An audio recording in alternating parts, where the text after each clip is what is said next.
Неизвестно е што ќе се случува со некои градежни проекти откако Министерството за транспорт по проверките состави листа со компании на кои треба да им се одземат лиценците за градежништво и урбанистичко планирање.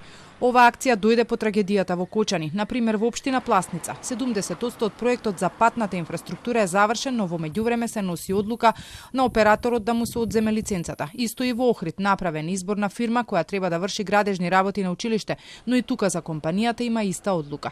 Генерално станува збор за проекти во општините. Председателот на ЗЕЛС и градоначалник на Кисела Вода Орце Ѓорѓиевски вели дека поради ова не очекува поголеми проблеми.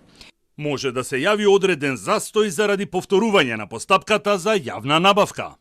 На листата на транспорт се најдоа 479 компании за кои е констатирано дека треба да им биде одземена лиценцата, но анализата од Центарот за граѓански комуникации покажува дека бројката е помала, односно дека станува збор за 426 со образложение дека некои фирми се повторуваат, а на некои ќе им бидат одземени повеќе лиценци. Во анализата стои дека третина од компаниите кои треба да останат без овој документ се со блокирани сметки.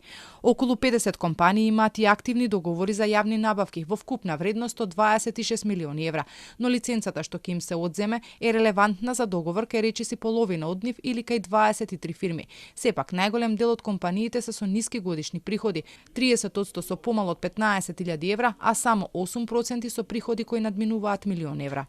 Вкупно во овие 426 фирми работат над 2000 лица. Пред известно време министерот Николовски на пресконференција соопшти дека по проверките 15% од фирмите со лиценца за изградба, проектирање и надзор не ги исполнуваат условите за работа. Тогаш се споменуваше дека има и такви кои се занимаваат со изградба на мостови, мали хидроцентрали, згради и државни објекти.